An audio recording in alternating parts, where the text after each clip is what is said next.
নমস্কার, আমি সৌমেন আর আপনারা শুনছেন গল্পের জন্য। আজকের গল্প সজীব মাহমুদ নীলের লেখা পিশাচ। সজীব মাহমুদ নীল জন্ম বাংলাদেশের অন্তর্গত নওগাঁ জেলার এক প্রত্যন্ত গ্রাম শালবাড়িতে। পেশায় ছাত্র হলেও নেশা লেখালেখি। তার প্রচুর লেখা খুব শিগগিরই আসতে চলেছে গল্পের জন্যতে। আজকের গল্পে আমরা সাথে পেয়েছি 86.7 তোমার FM থেকে আরজে সৃজন, আড্ডাবাজ থেকে প্রদীপ্ত দা এবং স্টোরি অফ টুমরো বাংলা থেকে দীপকে। গল্প পাঠে তমাল, গল্পের সূত্রধার আমি সৌমেন এবং অন্যান্য বিভিন্ন চরিত্রে রয়েছে সুমিত, বিবেকজিৎ, সুদেশনা। গল্পের পোস্টার ডিজাইন করেছে নয়ন, শব্দ সংযোজনা করেছে শঙ্খ এবং সহ নির্দেশনায় রয়েছে সুদেশনা। তো চলুন আর বেশি দেরি না করে শুরু করা যাক সজীব মাহমুদ নীলের লেখা পিশাচ। ডাক্তারবাবু, এই খবরটা শুনছেন নাকি? পূর্বপাড়া চণ্ডী দাসে নাকি কাল রাতে পিশাচে খেয়েছে। সকালবেলা গৌতম তখনও বিছানায় শুয়েই ছিল। হঠাৎ ওদের চাকর রামু এসে কথাটা বলতেই বেশ অবাকই হলো। ভূত, পিশাচ, ডাকিনী, যোগিনী, হাকিনী এইসব তো কেবল গল্পের বইতেই শোনা যায়। এগুলো কেবলই মানুষের কল্পনা ছাড়া আর কিছুই নয়। তবে গ্রামে এইসব কুসংস্কার নতুন কিছু নয়। লোকজন এমনিতেই ভূত প্রেতে বেশ বিশ্বাস করে, আর সেই সুযোগটাই নেয় স্থানীয় তান্ত্রিক আর কবিরাজরা। গৌতম একটু বিরক্ত হয়েই বলল, সকাল সকাল কী সব আজগুবি কথা বলছো বলো তো? তাছাড়া তোমাকে কতবার বলেছি আমাকে ডাক্তারবাবু বলে ডাকবে না, আমি এখনো ডাক্তার হইনি। রামু কিন্তু গৌতমের পরের কথার কোনো আমলই দিল না। বলল, আজগুবি কথা না ডাক্তারবাবু, সত্যিই চণ্ডীরে পিশাচে খেয়েছে। বিশ্বাস না হলে আপনি নিজেই গিয়ে দেখে আসুন না। এবার আর রামুর কথা এড়িয়ে যেতে পারল না গৌতম। তাছাড়া ঘটনা আর যাই হোক না কেন, একটাবার দেখে আসলে তো ক্ষতি নেই। বলল, বেশ চলো, এত করি যখন বলছো তখন দেখেই হাসি।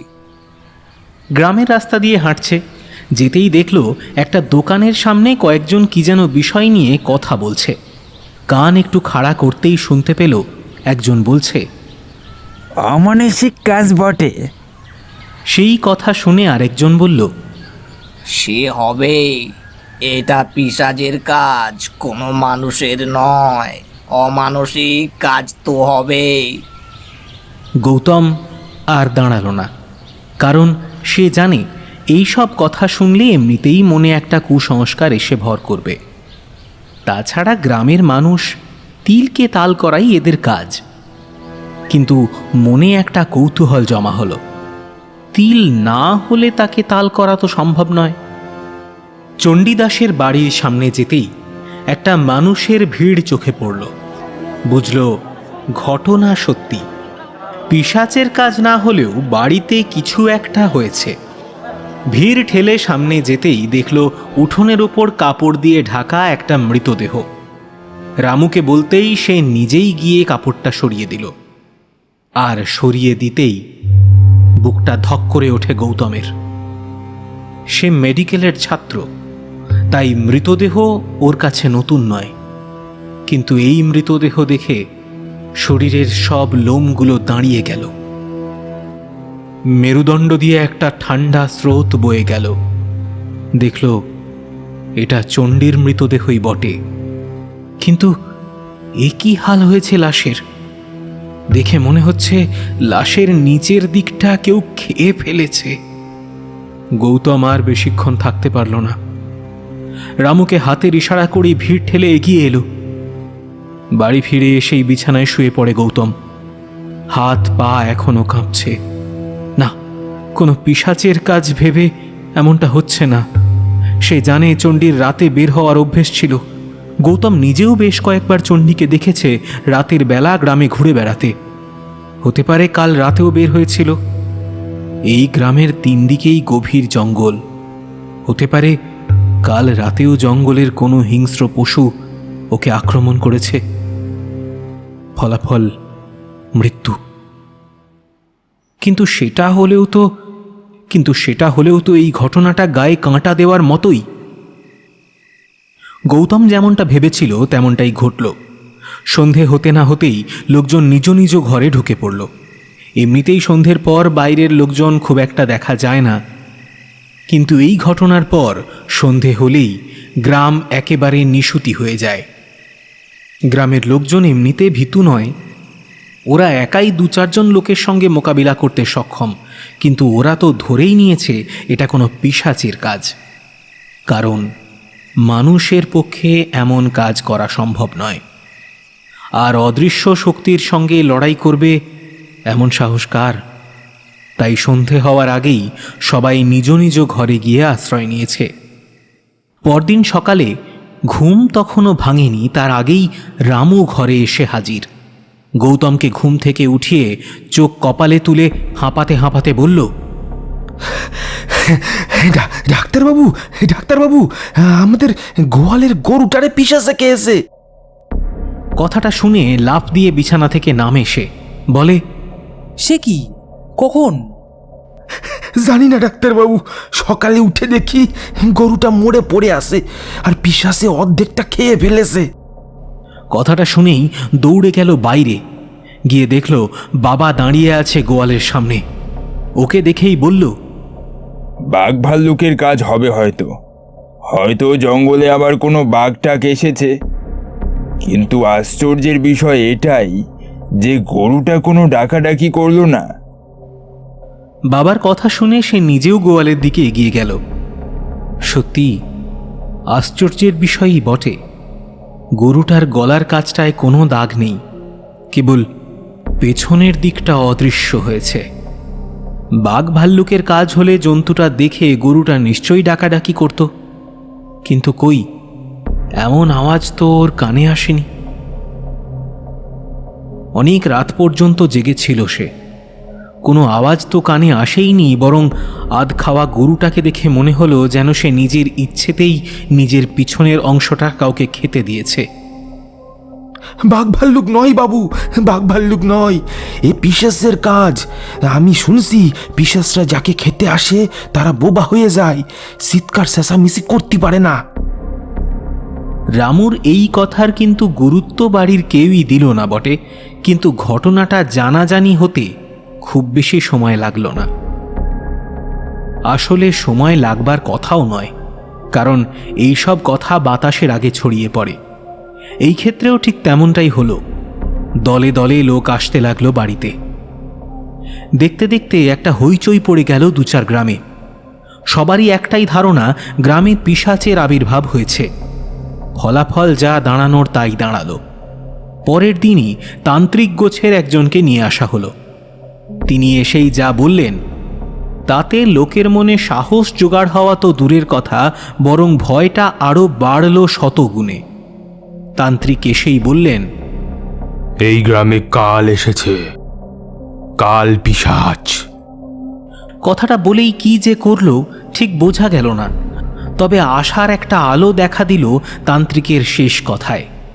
যাওয়ার সময় তিনি বলে গেলেন, আমি পুরো গ্রাম বেঁধে দিলাম, আশা করি আর কোনো ক্ষতি করতে পারবে না। তবে সাবধান, সন্ধ্যের পর যেন কেউ একা বাইরে বের না হয়। তান্ত্রিকের এই কথা কিন্তু রইল না। পরের দিন আরও একজন মরল, একইভাবে যেমন মরেছিল চণ্ডীদাস। লোকটা প্রকৃতির ডাকে সাড়া দিতেই বের হয়েছিল। গ্রামের টয়লেটগুলো যেহেতু একটু দূরে হয়, তাই হাতে একটা হ্যারিকেন নিয়েই বের হয়েছিল। সারা রাত পার হলেও যখন লোকটা ঘরে ফিরল না, তখন সকালবেলা সবাই খোঁজাখুঁজি শুরু করলে দেখা গেল নেভানো হ্যারিকেনটা পড়ে আছে বাড়ির পাশেই, আর লোকটাকে পাওয়া গেল বাড়ি থেকে অনেকটা দূরের একটা ঝোপের আড়ালে। চোখ দুটো বিস্ফারিত, শরীরের বিভিন্ন জায়গায় আঁচড়ের চিহ্ন, আর সবচেয়ে বড় কথা হলো দেহের নিচের অংশটা একইভাবে অদৃশ্য হয়েছে। লোকের মনে যেটুকু মনোবল আর সাহস তখনও বাকি ছিল, এই ঘটনা দেখার পর সেটুকু হারিয়ে গেল। বাড়ির চারপাশ থেকে শুরু করে যে জায়গায় আধ খাওয়া দেহটা পাওয়া গেল, তার সবটা খুঁজেও কিন্তু কোনো পায়ের দাগ দেখা গেল না। সত্যিই যদি কাজটা কোনো হিংস্র জন্তুর হয়ে থাকে, তাহলে নিশ্চয়ই পায়ের দাগ থাকবে, কিন্তু নেই। তাছাড়া রাতে বৃষ্টিও হয়নি যে পায়ের দাগ মুছে যাবে। গ্রামের যে দু একজনের মনে বিশ্বাস ছিল যে এই কাজ কোনো হিংস্র পশুর, তারাও শেষে ধরেই নিল যে পিশাচের কাজ ছাড়া আর কোনো কিছুর কাজই হতে পারে না। সত্যি বলতে কি, গৌতমের মনেও তেমনই কিছু একটা ইঙ্গিত দেখা দিতে লাগলো। দুপুরবেলা বিছানায় শুয়ে শুয়ে এই কয়েকদিনের কথাই ভাবছিল গৌতম। পিশাচ, কিন্তু সে তো কেবল মানুষের কল্পনায়। তাই যদি হয়ে থাকে, তবে এই ঘটনার ব্যাখ্যাই বা কি হতে পারে? জঙ্গলে অবশ্য হিংস্র জন্তু জানোয়ারের অভাব নেই। যদি তাদের মধ্যে একটা কাজ হয়, তাহলে তবে তো ঘটনাস্থলে পায়ের ছাপ থাকার কথা। আমি নিজেও তো জায়গাগুলো ভালো করে পরীক্ষা করেছি, কোনো পায়ের ছাপ কিন্তু না, পাইনি কোথাও। তাছাড়া আমাদের গোয়াল ঘরেও বেশ ভালো করেই পরীক্ষা করেছি আমি।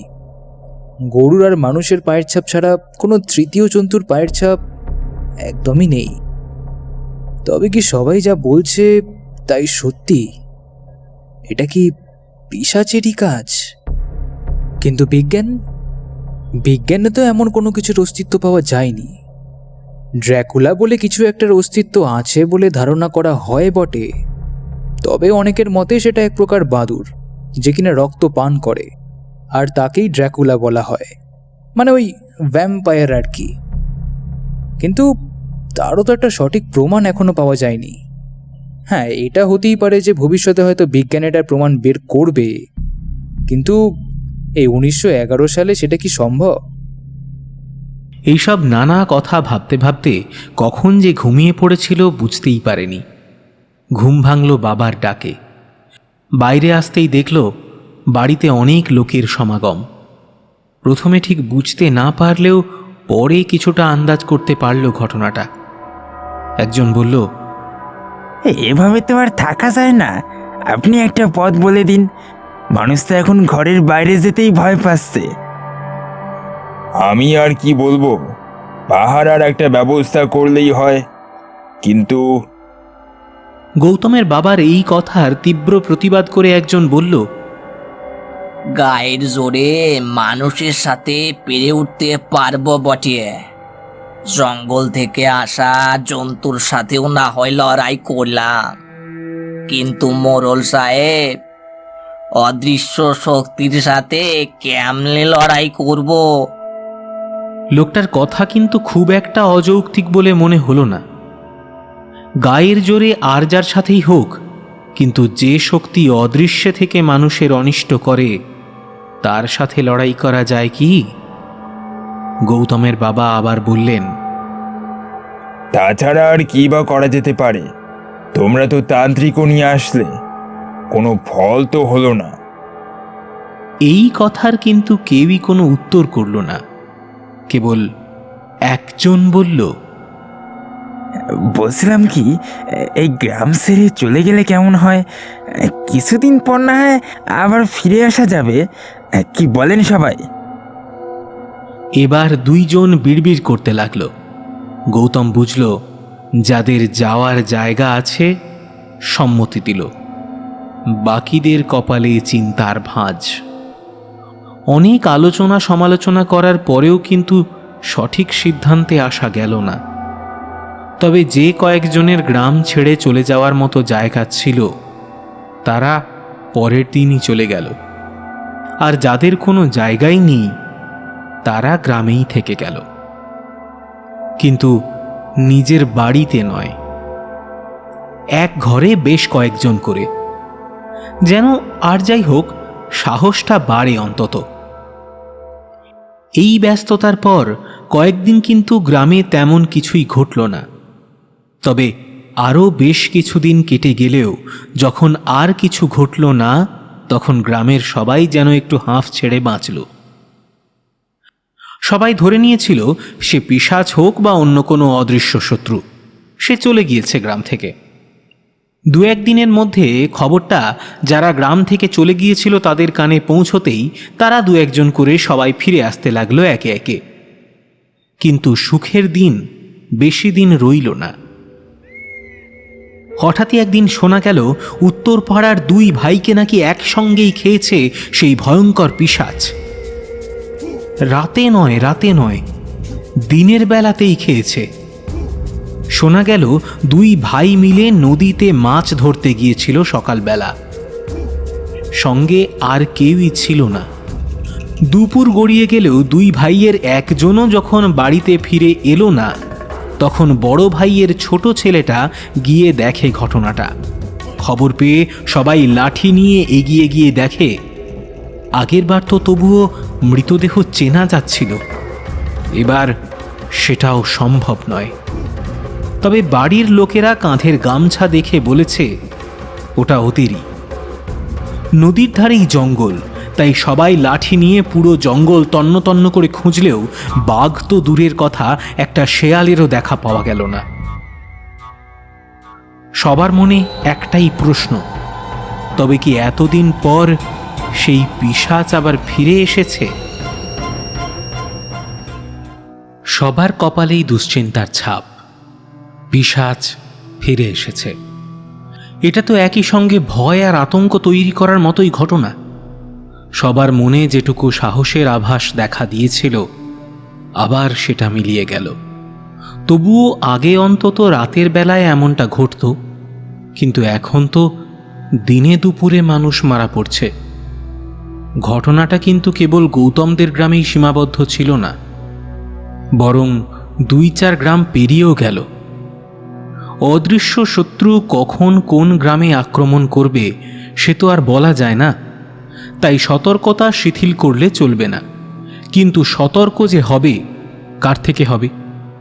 যেখানে শত্রু নিজেই অদৃশ্য থেকে একের পর এক অনিষ্ট করে যাচ্ছে, সেখানে সতর্ক হয়েই কি কোনো ফল পাওয়া যাবে? প্রশ্নটা যখন সবার মনেই উঁকি দিচ্ছে, ঠিক তখনই খবরটা এলো পাশের গ্রাম থেকে। এবার আর একটা নয়, দুটো নয়, বরং বেশ কয়েকজন লোক একই সঙ্গে মারা পড়েছে সেই ভয়ঙ্কর পিশাচের হাতে। হাত বলা কি ঠিক হবে? পিশাচের কি হাত থাকে? থাকে বোধহয়।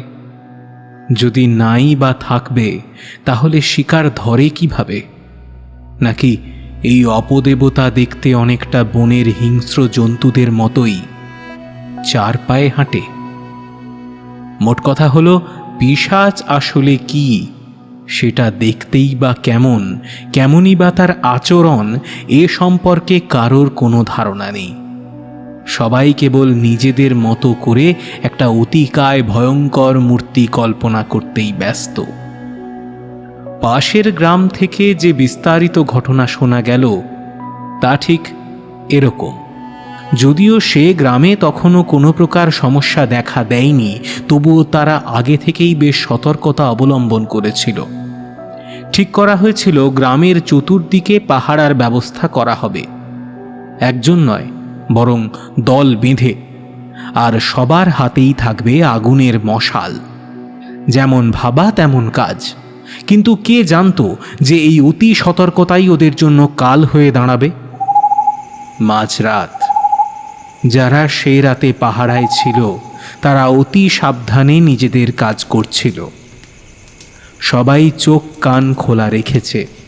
সবার হাতেই আগুনের মশাল জ্বলছে দাউ দাউ করে। আনুমানিক রাত 2টো পর্যন্ত তেমন কিছুই ঘটল না।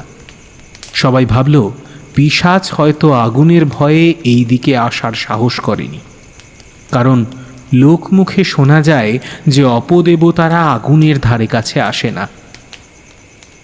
কিন্তু তাই বলে তো আর যা ইচ্ছে তাই করা চলে না। সব ঠিকঠাকই চলছিল, হঠাৎই গ্রামের অন্য পাশ থেকে একটা চিৎকার ভেসে আসতেই একদল লোক তাড়াতাড়ি সেখানে গিয়ে যা দেখল তাতে শরীরের লোম দাঁড়িয়ে গেল। মাটিতে পড়ে আছে একটা ক্ষতবিক্ষত মৃতদেহ। মৃতদেহ বললাম কারণ মানুষটার নড়াচড়া গতিবিধি ততক্ষণে বন্ধ হয়ে এসেছে। প্রথম প্রথম সাহস করে কেউ সামনে এগিয়ে না গেলেও পরিস্থিতি কিছুটা স্বাভাবিক হতেই কয়েকজন লোক সাহস করে এগিয়ে যেতেই দেখল লোকটা অপরিচিত। এই গ্রামে কেন, আশেপাশের গ্রামের বলেও মনে হলো না। সারা গ্রামে রক্ত, শরীরের বিভিন্ন অঙ্গ কেটে ছিন্ন বিচ্ছিন্ন অবস্থা। লোকটা যে আর বেঁচে নেই সেটা বুঝতে খুব একটা সময় লাগার কথা নয়, ওদেরও লাগলো না। কিন্তু প্রশ্ন হলো, কে এই লোক আর এখানেই বা এলো কিভাবে? সবাই এটা নিয়েই জল্পনা কল্পনা করছিল। কারোরই খেয়াল রইল না যে গ্রামের পশ্চিম দিকে আরও কয়েকজন মশাল হাতে দাঁড়িয়ে আছে পাহারায়। তখন হঠাৎ এমন চিৎকার শুনে সবাই চলে এসেছিল। একদল লোককে পশ্চিম দিকটায় রেখে এসেছিল এইটা ভেবে যে কোথা থেকে চিৎকার ভেসে এলো তা একবার দেখে আবার যত তাড়াতাড়ি তারা ফিরে আসবে। কিন্তু এসেই এই অচেনা অজানা লোককে এমনভাবে মরে পড়ে থাকতে দেখে কারোরই খেয়াল ছিল না ওদের কথা। যখন মনে পড়ল তখন তাড়াতাড়ি সবাই দৌড়ে গেল পশ্চিম দিকটায়। কিন্তু যা হবার তা ততক্ষণে হয়েই গিয়েছিল। সবাই যখন হাতে মশাল নিয়ে সেখানে গিয়ে পৌঁছল, আশপাশ ভালো করে দেখেও কাউকেই দেখতে পেল না। অনেকক্ষণ ধরে খোঁজাখুঁজির পরও যখন কারোরই খোঁজ মিলল না, তখন হঠাৎই একজনের নজর আটকে গেল মাথার উপরে, আর তাকিয়েই শরীরের রক্ত হিম হয়ে গেল। লোকটার হঠাৎ এমন আচরণের কারণ জানার জন্য সবাই যখন মাথার ওপরের গাছের দিকে তাকালো, তখন সবারই দম বন্ধ হওয়ার উপক্রম। গাছের বড় বড় ডালে ঝুলছে মানুষের ছিন্ন বিচ্ছিন্ন অঙ্গ, ঠিক যেন কষাই মাংস কাটার আগে বড় বড় টুকরো ঝুলিয়ে রেখে গেছে। এই ঘটনা দেখার পর একজনও সাহস পেল না সেখানে থাকতে। সকাল হতেই আরও বেশি লোকজন নিয়ে যখন সেই জায়গায় গিয়ে সবাই পৌঁছল, তখন দেখল সারা রাতের মধ্যে গাছের ডালে ঝোলানো মানুষের দেহাংশগুলি বেশিরভাগই অদৃশ্য হয়ে গেছে। যে অঙ্গগুলো বাকি ছিল সেগুলোও নিচে নামানো হলো একে একে। হিসাব করে দেখা গেল গত রাতে 4 জন মানুষ পিশাচের হাতে মরেছে। না না না, 4 জন নয়, 5 জন। সবারই মনে পড়ল সেই অচেনা অজানা মানুষটার কথা। সেই মৃতদেহটাকেও উদ্ধার করার জন্য সবাই যখন ছুটে গেল, তখন কিন্তু লোকটার ক্ষতবিক্ষত দেহটা সেখানে ছিল না। কেবল শুকনো মাটির এখানে ওখানে লেগে আছে রক্তের দাগ। ঘটনাটা এখানেই শেষ হলেও পারত, কিন্তু হলো না। সেই রাতে সবার হিসেব মতো মানুষ মরেছিল 5 জন। কিন্তু আশ্চর্যের বিষয় এই যে মাথা পাওয়া গেল 3টে। বাকি 2টো মাথা তো দূরের কথা, কোনো চিহ্নই পাওয়া গেল না। একজন বলল, আমার মনে হয় পিশাচটাই খেয়ে ফেলেছে। না না, ই হতে পারে না। এতদিনে যত মানুষ আর পশু মরছে সবারই মাথা ছিল, কেবল একটা মানুষেরই সব কিছু উধাও হয়েছে, সেটাও গত রাতে। বাকি সবারই তো মাথা ছিল। মাথা তো ছিল, খুঁজে দেখলে হয় না? হতে পারে কোথাও পড়ে আছে। এই কথা শুনে আরেকজন খেঁকিয়ে উঠে বলল, আরে কোথায় খুঁজবো, অনেক তো খোঁজা হলো, যদি মাথা থাকতো তাহলে এতক্ষণ ঠিকই পাওয়া যেত। শুরু হলো মতবিরোধ। কেউ বলে পিশাচ আর যাই করুক মাথা রেখে দেয়, কেউ কেউ বলল হয়তো এবার মাথাও নিয়ে গেছে। কিন্তু প্রশ্ন একটা থেকেই যায়, পিশাচ যদি মাথাও নিয়ে যায় তবে কি অন্তত একটা অঙ্গও ফেলে রেখে যাবে না, যেমনটা অন্য সবার বেলায় করেছে? শুরু হলো খোঁজাখুঁজি। অনেক খোঁজাখুঁজি করার পর একটা জঙ্গলের ভেতরে গিয়ে সবার চোখে যা পড়ল তাতে সবার মেরুদণ্ড দিয়েই একটা ঠান্ডা স্রোত বয়ে গেল। একটা মানুষের দেহ পড়ে রয়েছে। দূর থেকে যদিও বোঝা যাচ্ছে না যে মানুষটা জীবিত না মৃত, তবে তার থেকেও ভয়ঙ্কর ঘটনা তখনও ঘটা বাকি ছিল। সবাই যখন ধীরে ধীরে পড়ে থাকা মানুষটার কাছে গেল, তখন দেখল এটা আর কেউ নয়। কাল যে অচেনা অজানা লোকটার চিৎকার শুনে সবাই ছুটে গিয়েছিল, এটা তো সেই লোক। কিন্তু এ লোক এখানে এলো কিভাবে? আর এর হাতে এটা কি? একজন সাহস করে জিনিসটা দেখতে যেতেই আঁতকে উঠল ভয়ে। সাধারণ কোনো জিনিস নয়, এ তো একটা মানুষের চোখ। যেন কোনো জীবিত মানুষের চোখ উপড়ে নিয়েছে লোকটা, আর সেই উপড়ে নেওয়া চোখটাই প্রাণপণে আঁকড়ে ধরে আছে নিজেরই হাতের মুঠোয়। বেঁচে আছে? দেখে কি মনে হচ্ছে? এমন অবস্থায় কেউ বেঁচে থাকতে পারে? ভালো করে দেখো, বাঁচলেও বাঁচতে পারে, কারণ শরীরের গভীর ক্ষত থাকলেও কেন জানি মনে হচ্ছে লোকটা বেঁচেই আছে। লোকটার এই অনুমানটাই কিন্তু সত্যি হলো। সবাই ধরাধরি করে নদীর দিকটায় নিয়ে গিয়ে চোখে মুখে জলের ছিটে দিতেই লোকটা আস্তে আস্তে চোখ খুলল। একবার চারিদিক তাকালো ভালো করে, তারপর ইশারায় একজনকে কাছে ডাকল। লোকটা ভয়ে ভয়ে কাছে যেতেই মৃতপ্রায় লোকটা বিড়বিড় করে বলল, কন্দল কন্দল বেশ কয়েকবার পুরো শব্দটা বলার চেষ্টা করতে গিয়েও বলতে পারে না লোকটা। চোখটা ঠিক তেমনভাবেই খোলা থাকলেও দেহে যে আর প্রাণ অবশিষ্ট নেই সেটা বুঝতে অসুবিধে হলো না। কিন্তু লোকটা কে? আর কোন্দলের অর্থই বা কি? কি বলতে চেয়েছিল লোকটা?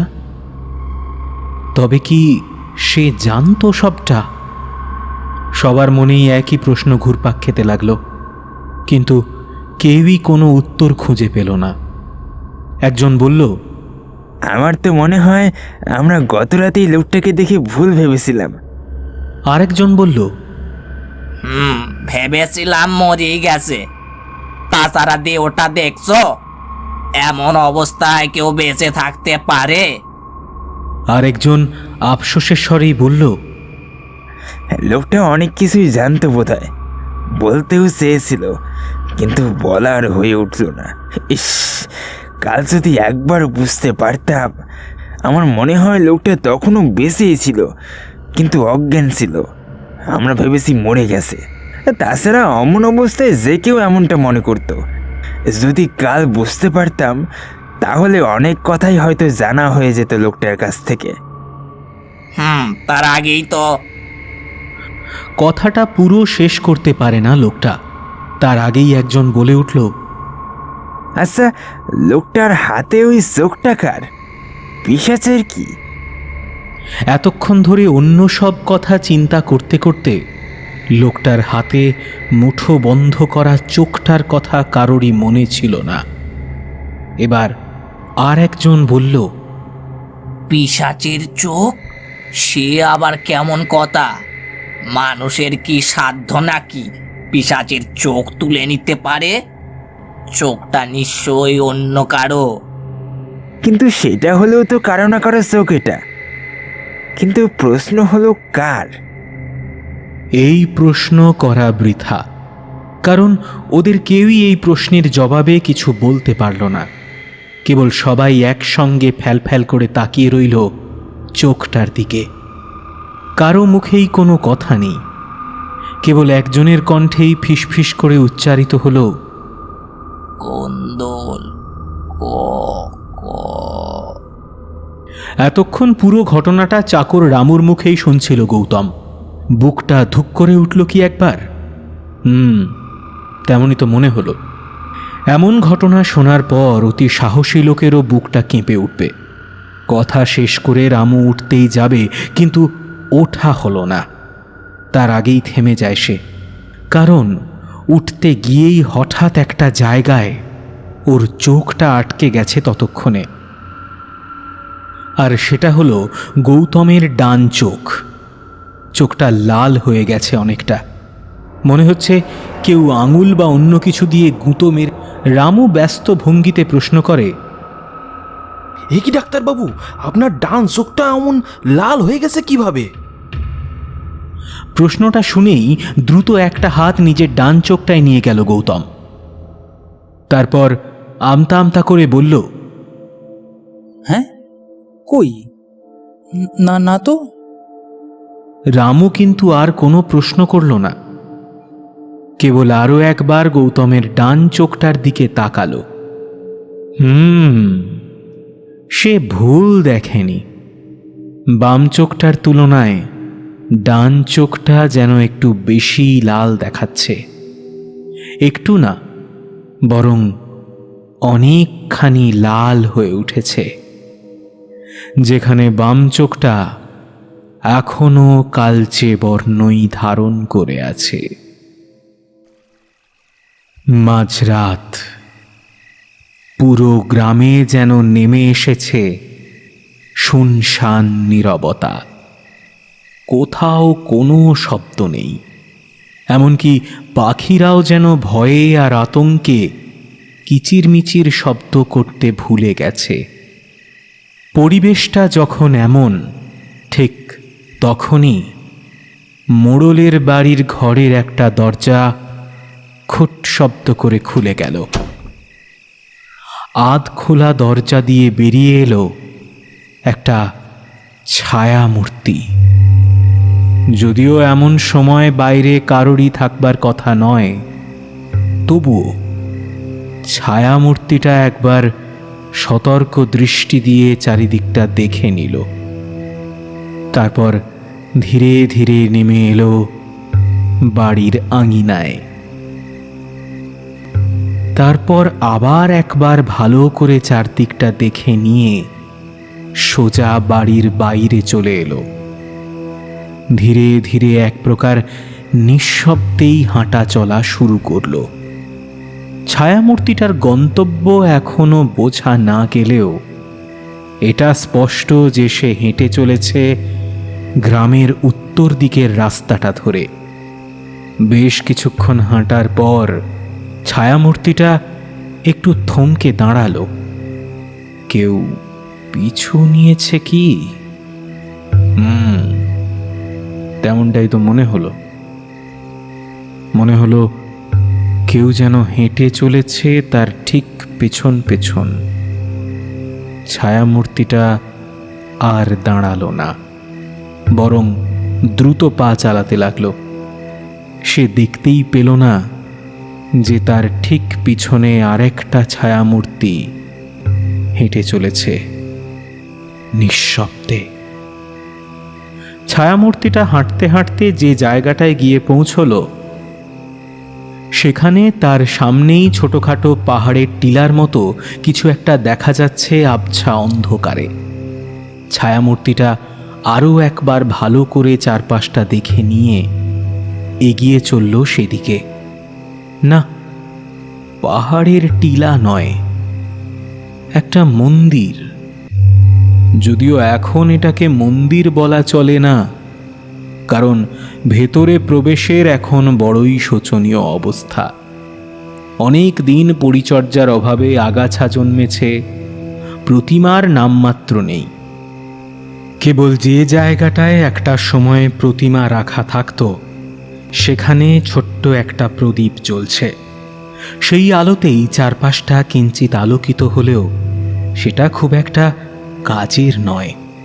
পুরনো মন্দির, যদিও মন্দিরটা পুরনো, তবুও চণ্ডীদাসের বিধবা স্ত্রী প্রতিদিন নিয়ম করে প্রদীপ জ্বালিয়ে দিয়ে যায় জায়গাটায়।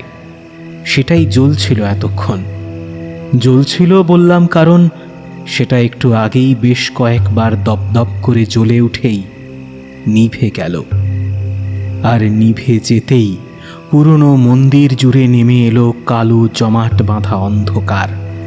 সেই অন্ধকার কিন্তু বেশিক্ষণ রইল না, কারণ ছায়ামূর্তিটার হাতে একটা ছোট্ট লাইট। আলো যদিও খুবই সামান্য, একেবারে নাম মাত্র, তবুও চোখের সামনে অন্ধকার একটুখানির জন্যে হলেও কেটে গেছে। ছায়ামূর্তি এক দৃষ্টিতে যে জিনিসটার দিকে তাকিয়ে আছে সেটা আর কিছুই নয়, সাধারণ একটা পাথর, ছোট পাথর, কালো, কিন্তু সেটা এখন আর কালো নেই। লাইটের আলো পড়তেই কেমন যেন বদলে যেতে থাকলো কালো পাথরের রংটা। প্রথমে হালকা হলুদ, তারপর বাদামি। ছায়ামূর্তিটা হয়তো কিছুর আভাস পেল, আর পেতেই পকেট থেকে বের করলো একটা মোটা ফ্রেমের চশমা। চশমাটা চোখে পড়ে নিয়ে একভাবে ছোট পাথরটার দিকে আলোর রশ্মিটা ধরে থাকলো বেশ কিছুক্ষণ। আর তারপরই একটা তীক্ষ্ণ লাল আলো ছুটে এলো ছায়ামূর্তিটার দিকে। চোখে যদিও চশমা, তবুও দু চোখই বন্ধ করে নিল ছায়ামূর্তি। আর সেই লাল আলোতেই দেখা গেল ছায়ামূর্তির ঠিক পিছনে দাঁড়িয়ে আছে একটা মানুষ। অচেনা অজানা কোনো মানুষ নয়, এ তো রামু। হঠাৎ এমন অস্বাভাবিক ঘটনা দেখে রামু হয়তো খানিকটা ভয়ই পেয়ে গিয়েছিল, আর সেই ভয়েই মুখ দিয়ে একটা কথা বেরিয়ে এলো, ডাক্তারবাবু।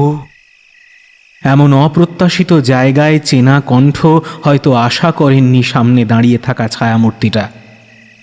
তাই প্রথমে চমকে তারপরই চট করে তাকালো পিছনে, বলল, এ কি রামু, তুমি এখানে কেন? রামু তখন অনেকটা কাছে এগিয়ে এসেছে। কাছে এসে ভয়ে ভয়ে বলল, আপনারে বের হতে দেখে আমিও পিছু নিয়েছিলাম। ততক্ষণে গৌতমের ভয় খানিকটা কেটেছে। সত্যি বলতে কি, রামুর প্রথম কথাটা শুনে বেশ চমকে উঠেছিল সে। পুরো ঘরটা অন্ধকারে ছেয়ে গেছে, কেবল আলোর রেখা বলতে যেটুকু বেঁচে ছিল সেটাও একটা সুইচ টিপতেই মিলিয়ে গেল। গৌতম বলল, সকালে বলছিলে না যে ডান চোখটা এমন লাল হয়ে আছে কেন? এই কারণেই। গত রাতে বুঝতে পারিনি, তাই আজ আবার এসেছিলাম ঘটনাটা দেখার জন্য। কি বলছেন এইসব? আমি তো কিছুই বুঝে উঠতে পারছি না। আর আপনি এভাবে একা একা এসেছেন কেন? আমাকে একবার ডাক দিলেই তো পারতেন। রামুর এই কথায় গৌতম খানিক হাসল, তারপর বলল, তোমাকে বললেই কি তুমি আসতে রামু? পাশের গ্রামের অচেনা অজানা লোকটার হাতে একটা মানুষের চোখ পাওয়া গেছে, আর তারপরেই দেখলে আমার ডান চোখটা লাল হয়ে আছে। এমনটা দেখে কি সত্যিই তুমি আমার সাথে যেতে? তবে তোমার সাহস আছে বলতে হবে। সকালে আমাকে এমন সন্দেহ করার পরেও তুমি দিব্যি পিছু নিলে আমার। রামু নিজের কৃতকর্মের জন্য খানিকটা লজ্জা পেল বোধহয়, তাই নরম স্বরে বলল, আসলে সত্যি বলতে কি ডাক্তারবাবু, সকালে আপনার চোখটা অমন লাল দেখে ভেবেছিলাম আপনিই পিশাচ। আর ধরেই নিয়েছিলাম আপনার নতুন চোখ গজাচ্ছে, কারণ ওই একটা চোখ ওই লোকটার হাতে পাওয়া গেছিল রাতের বেলা। গৌতম এই কথা শুনে একটু হাসল, মৃদু হাসি, কিন্তু তবুও যেন সেই হাসি দেওয়ালে প্রতিধ্বনি হয়ে আওয়াজটা বাড়িয়ে দিল বহু গুণে। গৌতম আবার বলল, পিশাচ? ভালো বলেছ তো। তাই বুঝি সারাদিন আসলে না? কেন, কি ভেবেছিলে আমি তোমাকে খেয়ে নেব? রামু এবার সত্যিই ভারী লজ্জায় পড়ে গেল। সারাদিন কি না কি ভেবেছে সে। বলল, কিন্তু আপনার 2 চোখ লাল হলো না কেন? কারণটা আমি নিজেও জানতাম না যে কালো পাথরটা থেকে অমন করে হঠাৎ ওই তীক্ষ্ণ লাল রশ্মিটা বেরিয়ে আসবে, তাও আবার আমারই দিকে। তাই বেশ অপ্রস্তুত হয়ে পড়েছিলাম আমি তখন, আর সেই আলোর ঝলকানিতে এক চোখ বন্ধ করে নিয়েছিলাম।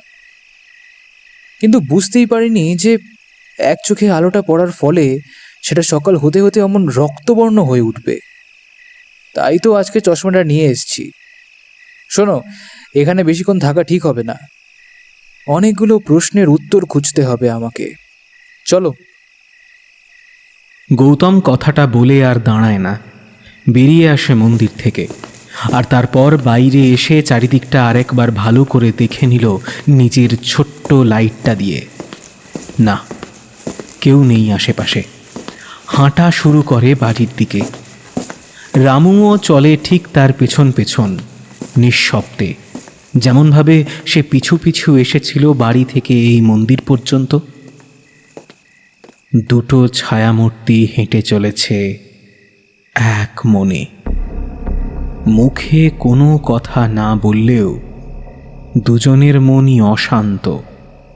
যদিও তার কারণ আলাদা আলাদা। একজন ভাবছে, মন্দিরটা এতদিনের পুরনো হওয়ার পরেও চণ্ডী এখানে কেন পুজো করত? যেখানে গ্রামের সবাই মিলে একটা নতুন মন্দির বানিয়েছিল সেখানে নয় কেন? আর চণ্ডীর মৃত্যুর পর ওর স্ত্রী বা কেন প্রতিদিন এখানে নিয়ম করে প্রদীপ জ্বালায়? পাথরটাই বা আসলো কোথা থেকে? এটা যে সাধারণ কোনো পাথর নয় সেটা তো তার কার্যক্ষমতা দেখেই বোঝা যাচ্ছে। কী রহস্য থাকতে পারে এর পিছনে? আর একজন ভাবছে, ডাক্তারবাবু এত রাতে এইখানেই বা কেন আসলো? আর আসলেও জানলই বা কিভাবে? মন্দিরটা এতটাই পুরনো যে সহজে বোঝার উপায় নেই যে এটা একসময় কোনো মন্দির ছিল। সেখানে তিনি তো এই গ্রামের লোক নয়, ছোট থেকেই সেই মামার বাড়ি মানুষ হইয়েছেন, থেকেছেন শহরে। আর পাথরটা অমন করে আলো ছড়ালো কেন? পাথর কখনো আলো ছড়ায় কি? আর সেটাও এক এক সময় এক এক রঙের আলো। কই কই, আমি তো আগে এমনটা শুনিনি কখনো। এইসব ভাবতে ভাবতে দুজনই পৌঁছে গেল বাড়িটার সামনে। গৌতম বলল, রামু, তুমি একটু আমার ঘরে এসো তো, তোমাকে অনেক কিছু বলার। কথাটা শেষ করতে পারে না গৌতম। তার আগেই রাতের সমস্ত নীরবতা ভেঙে চুরমার করে দেয় একটা বিকট আর্তচিৎকার। একবারের জন্যই শোনা গেল চিৎকারটা, তারপরই আবার সব নিস্তব্ধ। দুজনই হঠাৎ করেই চিৎকার শুনে বেশ চমকেই উঠল। রামু ফিসফিস করে বলল, পিশাচ! কথাটা বলতে বলতেই লুটিয়ে পড়ল মাটিতে। এমন অপ্রত্যাশিত ঘটনায় গৌতম এতটাই ভ্যাবাচেকা খেয়ে গেল যে এখন তার কি করা উচিত ঠিক বুঝতে পারল না। হতভম্বের মতো দাঁড়িয়ে থাকলো বেশ কিছুক্ষণ। কানে বেজে উঠল হাজার হাজার মানুষের চিৎকার চেঁচামেচির শব্দ। না না না না, সে অজ্ঞান হয়ে যায়নি।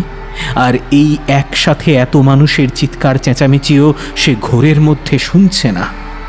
গ্রামের সব লোক বেরিয়ে এসেছে চিৎকারটা শুনে একসঙ্গে।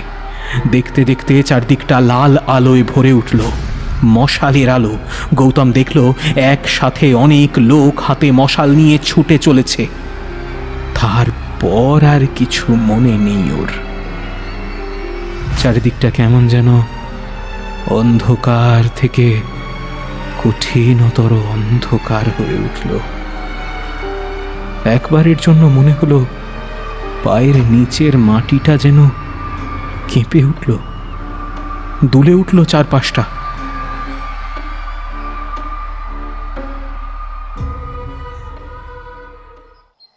সকালবেলা জ্ঞান ফিরল বাবার ডাকে। দেখল সে তখনও পড়ে রয়েছে বাড়ির সামনের শুকনো মাটির ওপর। তার পাশেই তখনও পড়ে আছে রামু। চোখে মুখে জলের ছিটে দিতেই লাফ দিয়ে উঠে বসল রামু। তারপর চারিদিকে একবার ব্যস্ত দৃষ্টি দিয়ে বলল, এই পিশাচ চলে গেছে। এই প্রশ্নের উত্তর অবশ্য পেল না রামু। গৌতমের বাবা প্রশ্ন করলেন, তোমরা এখানে কেন? আর রাতে কিসের চিৎকার শুনলাম ওটা? তোমাদের এমন হালিবা হলো কিভাবে? বাবা, তোমাকে আমি পরে সব বলবো। কথাটা বলেই নিজের ঘরের দিকে এগিয়ে যায় গৌতম। তার পিছনে রামু। ঘরে এসেই ক্লান্ত শরীরটা বিছানায় এলিয়ে দিল গৌতম। তারপর বেশ কিছুটা সময় কি যেন ভাবল নিজে নিজে। ততক্ষণে রামু এসে দাঁড়িয়েছে বিছানার পাশে। গৌতম বলল, এবার তোমার প্রশ্নের উত্তর দেই। নিশ্চয়ই তোমার মনে অনেকগুলো প্রশ্নদানা বেঁধে আছে। রামু নীরবে মাথা নাড়ায়। গৌতম কিছুক্ষণ পর বলতে শুরু করে, সেদিন যখন চণ্ডীর বাড়িতে গেলাম তখন দেখলাম সবাই নিজেদের মধ্যে জল্পনা কল্পনা করছিল, কিন্তু কেবলমাত্র একজন দেখলাম এক দৃষ্টে তাকিয়ে আছে পুরনো মন্দিরটার দিকে। প্রথমে তেমন কিছুই মনে হয়নি, কারণ আমি বুঝতেই পারিনি যে সেটা একটা পুরনো মন্দির। পরে একজনের থেকে জানতে পারলাম পুরো ঘটনাটা। জানলাম যে যদিও মন্দিরটা এখন কেউ ব্যবহার করে না, তবুও অনেকদিন নাকি চণ্ডীকে রাত্রেবেলা সেই মন্দিরে যেতে দেখা গেছিল। পরে খোঁজ নিয়েছিলাম 2 দিন পর, তখন সন্ধে হয়ে গেছে। সবাই যখন পিশাচের ভয়ে নিজ নিজ ঘরে, ঠিক তখনই দেখলাম প্রদীপ হাতে চণ্ডীর বউ সেই ভাঙা মন্দিরের দিকে এগিয়ে যাচ্ছে। কৌতূহল হলো খুব, লুকিয়ে পিছু নিলাম তার। আর গিয়ে দেখলাম চণ্ডীর বউ আগে যেখানে প্রতিমা রাখা হতো তারই ওপর মাটির প্রদীপটা রাখলো। তারপর ধীরে ধীরে এগিয়ে গেল ছোট কালো পাথরটার দিকে, গিয়ে হুমড়ি খেয়ে পড়লো পাথরটার সামনে। বলতে শুরু করলো, আমার ধন চাই না, তুমি আমার স্বামীকেও মেরে দিলে, এবার আমাকেও মেরে দাও। কথাটা বলেই কান্নায় ভেঙে পড়ল চণ্ডীর বউ। তখন চারিদিকে অন্ধকার হয়ে আসছে। সে অন্ধকারেই দেখলাম পাথরটা ক্রমে তার রং বদলাতে শুরু করলো। কৌতূহল হলো, আরো কিছুক্ষণ দাঁড়িয়ে থাকলাম। তারপর যা দেখলাম নিজের চোখকে যেন বিশ্বাস করতে পারলাম না আমি। দেখতে দেখতে একটা লাল আলো বেরিয়ে আসলো পাথরটা থেকে, আর সেই আলোতে চণ্ডীর বউকে লালচে দেখাতে শুরু করলো। তখনই মনে হলো নিশ্চয়ই এর পেছনে চণ্ডী আর ওই পাথরের কোনো একটা সম্পর্ক আছে। পরের দিন সকালে লুকিয়ে চণ্ডীর বউকে জিজ্ঞাসা করতেই সে তো একেবারেই অস্বীকার করে দিল। কিন্তু আমি বেশ বুঝতে পারলাম সে আমাকে মিথ্যে বলছে। আর তাই জন্যই সেই রাতেই আমি লুকিয়ে গেছিলাম মন্দিরে। আর তারপরের ঘটনা তো জানোই, লাল আলোটা এসে লেগেছিল আমার চোখে। তবে একটা জিনিস কি জানো? এতক্ষণ এক মনে কথাগুলো বলে প্রশ্ন করল গৌতম, কিন্তু সে প্রশ্নের উত্তরের অপেক্ষা না করেই আবার বলতে শুরু করল। চণ্ডীর বউ সবটা জানে, কিন্তু কিচ্ছু বলছে না। একটু পরে আবার যাব, যদি ভালোই ভালোই কিছু বলে তো ফুরিয়েই গেল, কারণ আমি জানি তার কাছে এর সমাধান আছে। একটা জিনিস খেয়াল করেছো তুমি? কথা থামিয়ে আবার প্রশ্ন করল গৌতম। চণ্ডী মরার পর ওর একটা চোখ কিন্তু ছিল না, যেন কেউ উপড়ে নিয়েছিল। সবাই তখন এটা পিশাচের কাজ বলেই ধরে নিয়েছিল। কিন্তু কাল তোমার মুখে ওই লোকটার কথা শোনার পর আমি নিশ্চিত যে ওই লোকটাও চণ্ডীর সাথেই ছিল, আর কোনো না কোনোভাবে ওর হাতে চোখটা চলে যায়। কিভাবে যায় আর ওই লোকটার সাথে চণ্ডীর কি সম্পর্ক তা তো আর জানা যাবে না, কারণ তারা দুজনেই মৃত। তবে একটা রাস্তা খোলা আছে, আর সেটা হলো চণ্ডীর বউ। গৌতম হয়তো আরও কিছু বলতেই চাচ্ছিল, কিন্তু তার আগেই লক্ষ্য করল ঘরের দরজার সামনে কেউ একজন এসে দাঁড়িয়েছে। গৌতমের বাবা, গ্রামের মোড়ল, ছেলের ঘরে ঢুকেই মুখটা ভার করে বললেন, কাল রাতে চণ্ডীর বউটাকে পিশাচে খেয়েছে। কথাটা শুনে গৌতমের শরীরটা যেন একবার দুলে উঠল।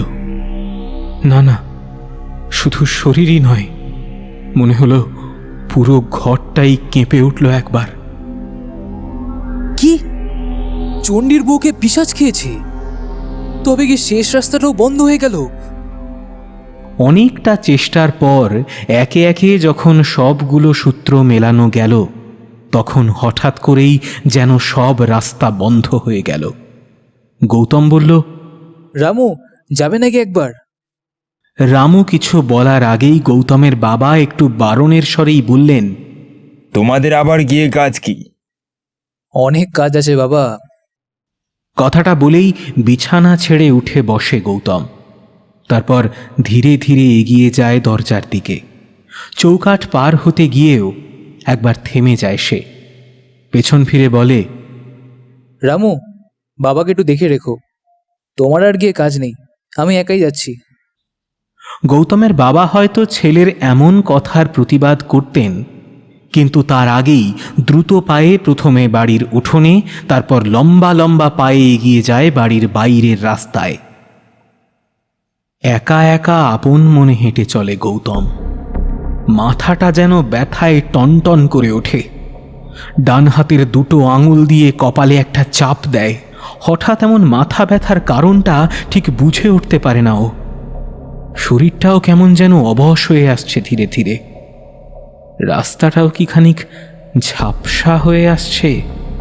গৌতম চোখ দুটো টান টান করে তাকায় সামনের দিকে। ঝাপসাই বটে, তবে রাস্তাটা নয়, বরং চোখটা ঝাপসা হয়ে আসছে। গৌতম যখন চণ্ডীর বাড়ির সামনে এসে দাঁড়ালো, তখন সে দেখল অনেক লোকের ভিড় লেগে গেছে ততক্ষণে। ভিড় ঠেলে সামনে এগিয়ে যায় গৌতম। উঠোনে পড়ে আছে এক মহিলার মৃতদেহ। শরীরের কোনো অংশই তেমন একটা ক্ষতিগ্রস্ত হয়নি আগের মৃতদেহগুলির তুলনায়। কেবল চোখে মুখে বেশ কয়েকটা আঁচড়ের দাগ, আর কপালের কাজটা যেন একটু থেঁতলে গেছে। এছাড়া আর কিছুই চোখে পড়ল না ওর। ওর পাশে দাঁড়িয়ে থাকা একজনের উদ্দেশ্যে গৌতম বলল, কেমন করে হলো এটা? প্রশ্নটা শুনে লোকটা ঘুরে তাকালো গৌতমের দিকে। তারপর বলল, তা আমি জানি না, তবে রাতে চিৎকার শুনে আমরা যখন এলাম তখন দেখলাম ঘরের দরজাটা খোলা। তারপর আশপাশটা খোঁজাখুঁজি করতেই ওই মন্দিরের ভেতরে দেখলাম চণ্ডীর বউটা পড়ে আছে, জীবিত নয়, মৃত অবস্থায়। মন্দিরের ভেতরে? কথাটা শুনেই চমকে ওঠে গৌতম। সেখানে আর এক মুহূর্ত দেরি করে না সে। ভিড় ঠেলে বাইরে বেরিয়ে আসে। তারপর ধীরে ধীরে সবার চোখে ফাঁকি দিয়ে অন্য পথে এগিয়ে যায় ভাঙা পুরনো মন্দিরটার দিকে। যদিও গ্রামের মোড়লের ছেলে বলে গৌতমেরও বেশ নামডাক আছে 2-4 গ্রামে। সে মন্দিরের দিকে যেতে চাইলে কেউই আটকাবে না, কিন্তু তবুও বলা তো যায় না। যদি কেউ বাধা দেয় তাহলে তো সে যা খুঁজতে যাচ্ছে সেটা আর পাবে না। হয়তো তার আগেই অন্য কেউ সেটা নিয়ে যাবে। তাই একটু সতর্কতা অবলম্বন করতেই হলো। অনেকগুলো প্রশ্নের উত্তর এখনো বাকি। যদিও সব রাস্তাই প্রায় বন্ধ বলা চলে, কিন্তু তবুও ওর মনে একটা ক্ষীণ আশার আলো দেখা দিয়েছে এরই মধ্যে। হয়তো সেসব প্রশ্নের উত্তর আছে ওই ভাঙা পুরনো মন্দিরে। ঘুরপথে মন্দিরের কাছটায় যেতে খুব বেশি সময় ওর লাগলো না। যদিও এখন রাত নয়, দিন, কিন্তু তবুও মন্দিরটার সামনে আসতেই বুকটা একটু হলেও দমে গেল। মনে পড়ল চণ্ডীর বউয়ের বলা সেদিনের কথাগুলো। আমার ধান চাই না, তুমি আমার স্বামীকেও মেরে দিলে, এবার আমাকেও মেরে দাও। কথাটা বলেই সেদিন মাটিতে লুটিয়ে পড়েছিল চণ্ডীর বউ। তারপর কালো পাথরটায় বেশ কয়েকবার নিজেই নিজের মাথা ঢুকছিল। যদি আমার অনুমান সঠিক হয় তাহলে একটু আগে মহিলার কপালে যে থ্যাতরানো ভাবটা দেখলাম সেটা ওই পাথরের আঘাতেই হয়েছে। যদিও এটা কেবলমাত্র একটা অনুমান, কিন্তু মাঝে মাঝে অনুমানগুলোও কিন্তু সত্যি হয়। আর এটা যদি সত্যি হয় তবে চণ্ডীর বউয়ের সাথে গত রাতে ঠিক কী ঘটেছিল সেটা আন্দাজ করা খুব একটা কঠিন কাজ হবে না। কিন্তু তার আগে দেখা দরকার অনুমানটা কতটা সত্য। গৌতম কাঁপা কাঁপা পায়ে মন্দিরের একটা ভাঙা জানালা দিয়ে ভেতরে প্রবেশ করে। এই রাস্তা দিয়ে এর আগে কখনো আসেনি। যতবারই এসেছে, যতবার বলছি কেন, এসেছে মাত্র দুবার, আর সেটাও রাতে। আর দুবারই ছিল গভীর রাত, তাই দরজা দিয়েই প্রবেশ করেছিল সে। কিন্তু এখন তেমনটা করা মোটেও বুদ্ধিমানের কাজ হবে না, কারণ চণ্ডীর বাড়ির উঠোন থেকে তাকালেই মন্দিরের সামনের দিকটা ভালো করে চোখে পড়ে, আর সে কারো চোখে পড়তে চাইছে না। মন্দিরের ছাদ প্রায় ভাঙাই বলা চলে, জানালাগুলো খোলা। যদি তেমনটা না হতো তাহলে এখন যদিও দিন, চারিদিকে সূর্যের আলো, তবুও এই মন্দিরে সে আলো প্রবেশ করত না বোধহয়। গৌতম ধীরে ধীরে অতি সাবধানে এগিয়ে যায় উঁচু টিলার মতো জায়গাটার দিকে। দূর থেকে একটা নিভে যাওয়া প্রদীপ চোখে পড়ে তার। মনে পড়ে এটাই সেই প্রদীপ, যে প্রদীপ গত রাতে তারা এখানে এসে দেখেছিল। কিন্তু একটা কথা সে কিছুতেই বুঝতে পারে না। চণ্ডীর বউ এখানে এসেছিল কখন? আমি নিজেও কাল রাতে এসেছিলাম, তখন তো আশেপাশে কাউকে দেখিনি। তবে কি আমার চলে যাওয়ার পরেই এসেছিল মহিলা? তাই হবে হয়তো। তাছাড়া এখান থেকে আমার বাড়ি বেশ খানিকটা পথ, তাই এইটুকু সময়ের মধ্যে এখানে কারো আসাটা খুব একটা অস্বাভাবিক বিষয় নয় মোটেও। গৌতম টিলাটার সামনে দাঁড়ালো।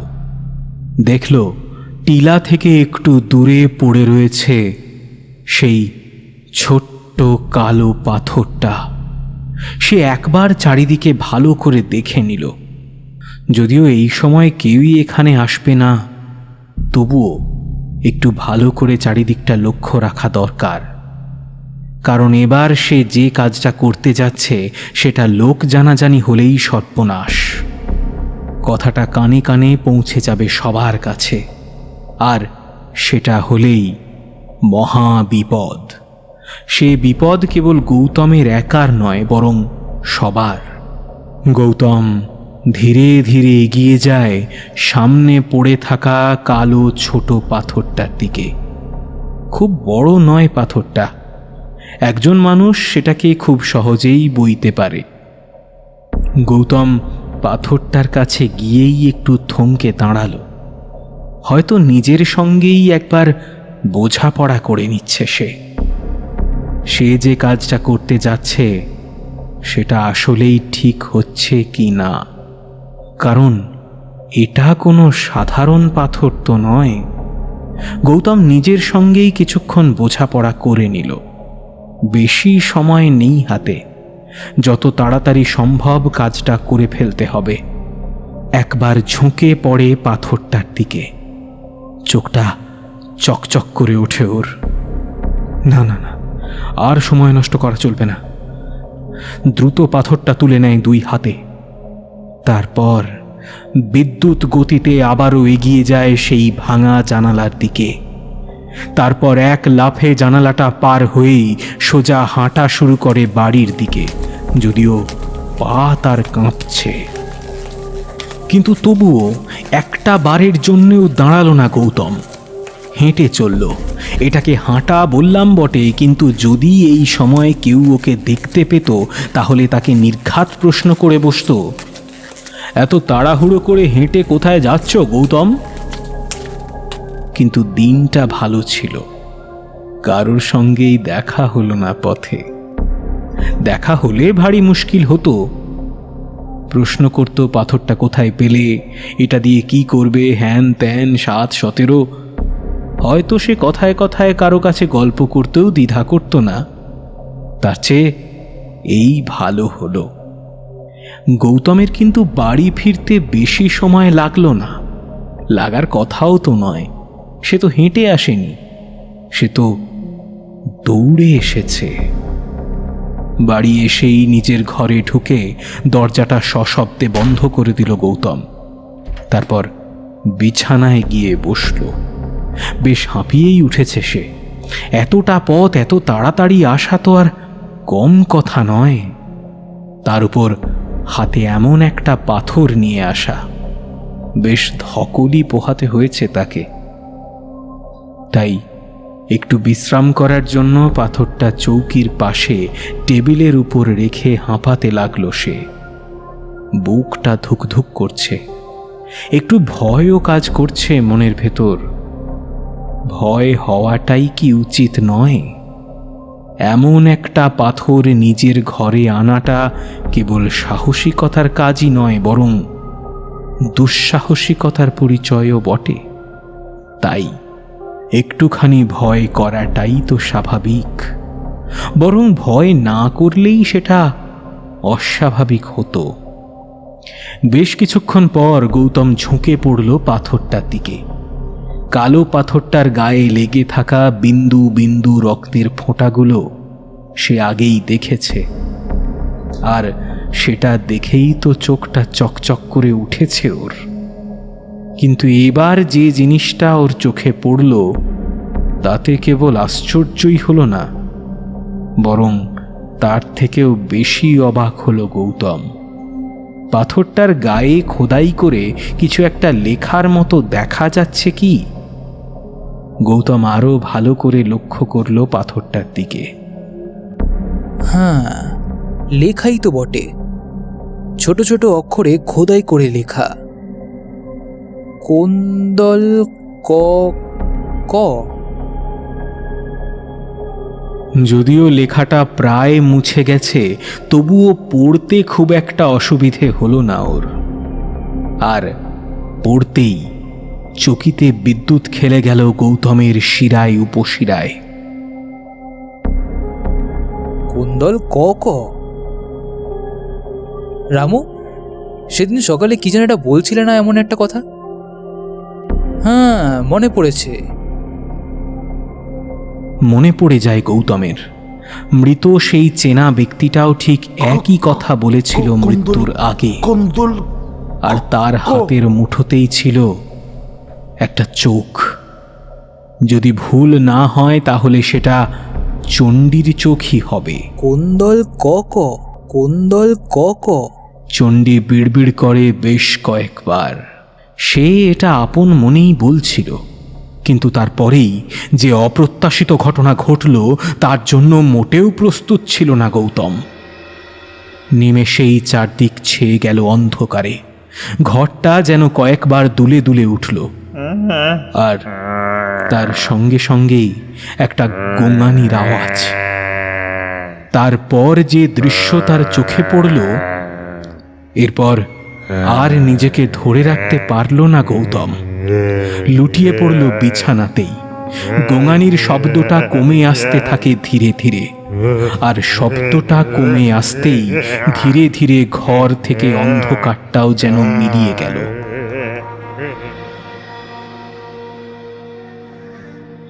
গৌতমের জ্ঞান ফিরতে বেশ খানিকটা সময় লাগলো। জ্ঞান যখন ফিরল, সে প্রথমে বুঝতেই পারল না যে কি হয়েছিল তার। ধীরে ধীরে উঠে বসে বিছানাতে, মনে করার চেষ্টা করে সে এখানে কিভাবে এলো। মাথাটা টনটন করে উঠছে একটু পর পর, যেন কেউ মাথায় একটা লোহার পাত দিয়ে ক্রমাগত আঘাত করছে। বেশ কিছুক্ষণ পর ধীরে ধীরে মনে পড়তে থাকে সব কিছু। মন্দিরে যাওয়ার কথা, সেখান থেকে পাথরটা ঘরে নিয়ে আসার কথা, আর তারপরই চোখের সামনে ভেসে ওঠা সেই ভয়ঙ্কর দৃশ্যের কথাও মনে পড়ে। মনে পড়তেই বুকটা ধক করে উঠে গৌতমের। ও ওটা কি ছিল? মানুষ? না না না না না না না না, মানুষ নয়, কোনো পশুও নয়। পশুদের তো 4টে পা হয়, কিংবা যে মূর্তিটা তার চোখে একটুর জন্য ভেসে উঠেছিল তার পুরো আকৃতিটা এখনো মনে আছে ওর। 2টো পা, সারা শরীর লোমে ঢাকা, আর তার থেকেও ভয়ঙ্কর যে জিনিসটা সেটা হলো ওর চেহারা। কি ভয়ঙ্কর সেই চেহারা! তার চেহারাটাকে যেন আরো ভয়ঙ্কর করে তুলেছে তার জ্বলতে থাকা একটা চোখ। গৌতমের মনে দৃশ্যটা এখনো ভাসছে, আর আর সেই জিনিসটার জ্বলন্ত চোখটা যেন এক্ষুনি পুড়িয়ে ভস্ম করে দেবে ওকে। আর তারপরই চোয়াল দিয়ে বেরিয়ে আসা 2টো লম্বা লম্বা দাঁত দিয়ে নিমেষেই ছিঁড়ে ফালা ফালা করে দেবে ওর সেই জ্বলন্ত দেহ। উফ!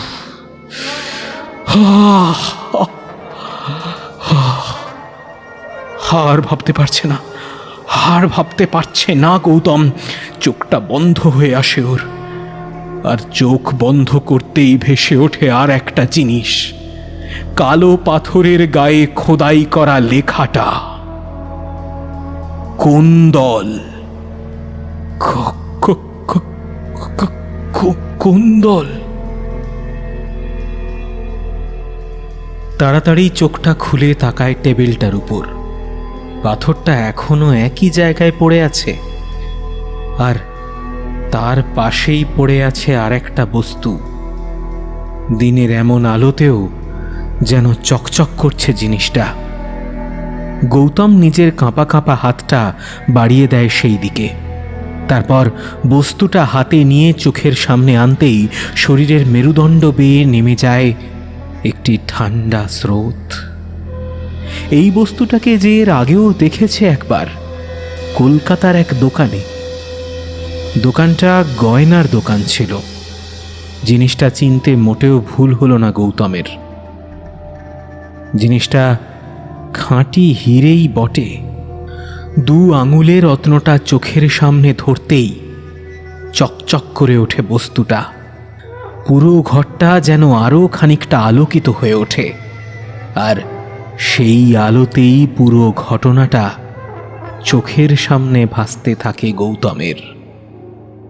মনে মনে একটা দৃশ্যপট সাজিয়ে নেয় ও, কিন্তু দৃশ্যটা পুরোপুরি সাজিয়ে তোলার আগেই কে যেন দরজার ওপাশ থেকে বলে ওঠে, ডাক্তারবাবু, পিশাচটা এসেছিল, পোদ্দারের দুধের গাইটারে মেরে ফেলেছে।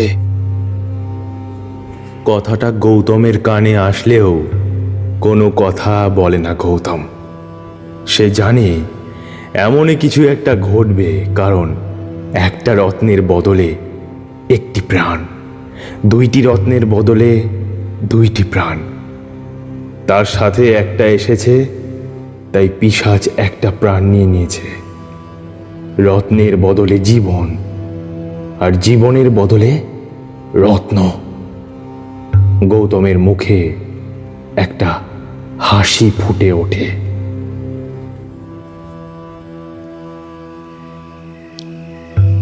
ধীরে ধীরে রাত গভীর হয়। গৌতমের বন্ধ ঘরে একটা কেরোসিনের বাতি জ্বলে ওঠে। সেই আলোতেই ঘরের জমাট বাঁধা অন্ধকারটা কিছুটা কমে আসে। টেবিলের উপর কালো রঙের পাথরটা পড়ে থাকে একইভাবে।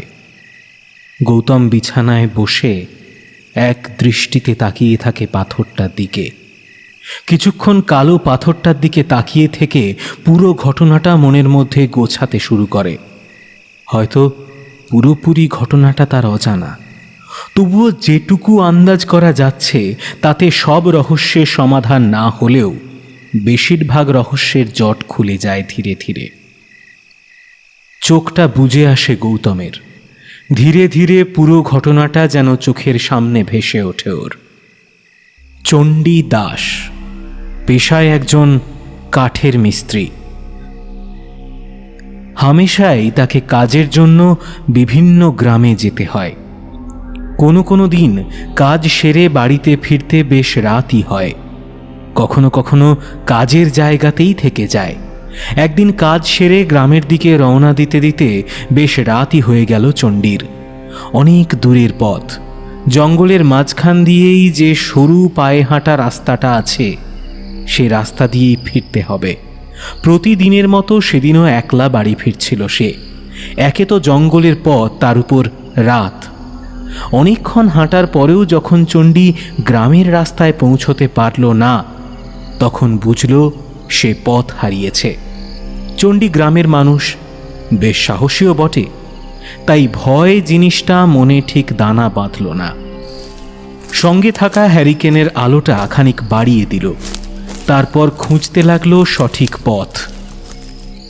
কিন্তু যে পথ একবার হারায় সেই পথ খুঁজে পেতে বেশ খানিকটা সময় লাগে। চণ্ডীরও বেশ খানিকটা সময় লাগলো। অবশেষে সে যেখানে পৌঁছল সেখানে একটা বিরাট বট গাছ। চণ্ডী একটা স্বস্তির নিঃশ্বাস ছাড়ে, কারণ সেই গাছের সঙ্গে বেশ পরিচিত, প্রতিদিনই দেখা হয় চণ্ডীর। যাক, অবশেষে পথের দেখা পেয়ে চণ্ডী ভাবল আর পথ ভুল হওয়ার কথা নয়, কারণ এখান থেকে গ্রাম খুব একটা বেশি দূর নয়, মিনিট 20 পায়ে হাঁটার পথ। বেশ কিছুক্ষণ হাঁটার ফলে একটু ক্লান্তই হয়ে পড়ল চণ্ডী। ভাবল দেরি যখন হলোই, তখন আরেকটু দেরি হলেই বা ক্ষতি কি? এখানেই বসে একটু তামাক খেলে খুব একটা মন্দ হবে না। যেই ভাবা সেই কাজ। চণ্ডী বসে পড়ে গাছটার নিচে, তারপর কাঁধের ব্যাগ থেকে তামাকের পাত্রটা বের করে তামাক সাজায়। তামাক সাজাতে সাজাতেই হঠাৎ তার কানে একটা আওয়াজ আসে। কানটা একটু খাড়া করে চণ্ডী। শোনার ভুল নয় মোটেও। একজন মানুষেরই কণ্ঠস্বর বটে, কিন্তু এত রাতে এখানে মানুষই বা আসবে কোথা থেকে? আরও কিছুক্ষণ কানটা খাড়া করে বসে থাকে চণ্ডী। না, আর ভুল হওয়ার কথা নয়, মানুষই, কিন্তু আওয়াজটা আসছেই বা কোথা থেকে? আর এটা কিসেরই বা আওয়াজ? শুনে তো চেনা মনে হচ্ছে না। অন্ধকারে তো কিছু দেখাও যাচ্ছে না ভালো করে। চণ্ডী হাঁক ছাড়ে। কে কে ওখানে? চণ্ডীর হাঁকে আওয়াজটা হঠাৎই বন্ধ হয়ে যায়। হয়তো সে ব্যক্তিও এমন অপ্রত্যাশিত ডাক আশা করেনি মোটেও। প্রথমবার কোনো সাড়া শব্দ না পেয়ে চণ্ডী আবার বলে ওঠে, কে ওখানে? এবার গুরু গম্ভীর স্বরে ভেসে আসে একটা কণ্ঠ। আমি আসছি তোমার কাছে। চণ্ডী এমন একটা কথা শুনে খানিকটা ঘাবড়েই গেল। চোর ডাকাত কি? কিন্তু তাহলেও ভয়ের কিছু নেই, কারণ কাছে এমন কিছুই নেই যে চোর ডাকাতে সেটা নেবে।